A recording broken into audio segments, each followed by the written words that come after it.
Hey, it's me. In a previous life, I used to play the guitar in a metal band, and I would look like this.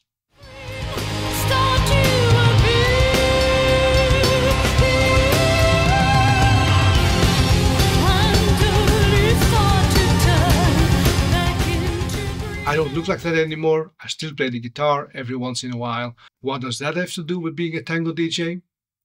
Everything.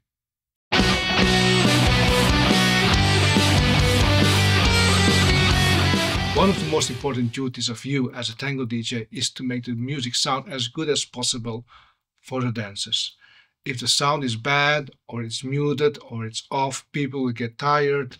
They will have trouble dancing to the music because they can't hear it very well. So the better the music is, the better your dancers will appreciate it. One of the main things you can use to improve the sound is an equalizer, an EQ. Now, the mixers at your venue will have fixed EQ bands, meaning you have no control over the frequencies you are changing when you turn the knobs. Now, because of that, I used to carry this around. It's a Mackie Mix 8 and every channel has a 3-band equalizer. It's still very limited in what it can do, but at least I know which bands will be influenced, so I know which knobs to turn if I want to change the sound in a certain direction. Now, as you can see, this is pretty clunky. These days I carry a Focusrite Scarlett 2i2 around as my main sound interface, and you can see the size difference. So the Mackie Mix 8 has one advantage and a lot of disadvantages. The advantage is that I know which bands it will influence, and the disadvantages are it's big, it's clunky, and it still only has 3 EQ bands. As a guitarist, I know a lot about stompboxes, and I used to have a small EQ pedal, like a 7-band EQ, I think, or 5-band EQ from Boss. When I was looking for a new EQ, I looked for a lot of places. The only one that's actually feasible is a small Behringer EQ, but the one thing is it's Behringer, so you never know how long it's going to last. In comes the Boss EQ200. It's a pedal designed for guitar, that's why the buttons are so big, because you usually stomp your foot on it and you don't operate it with your hands, but you can still easily depress the buttons with your hands.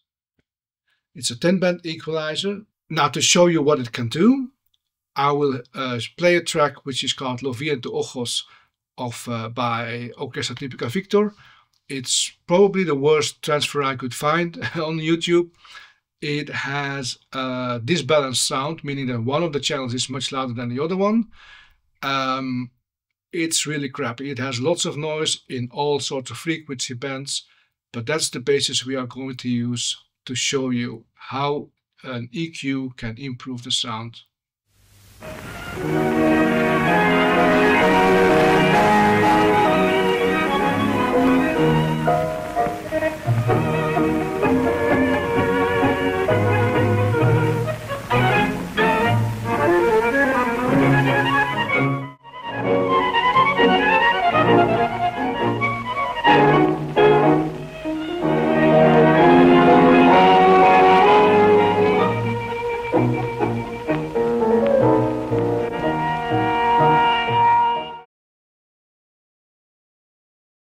En tus ojos yo la vi aquella noche, el hastío despiadado se cruzó como un ladrón. Tus palabras como puntas de alfiler se clavaron en mi alma sacudiéndome de horror. Hoy en torno nuestro todo es frío, ya no hay más que sombra en mi esperanza. Fui cual naipe garrocado sin confianza en el truco de tu vida hecha de incomprensión.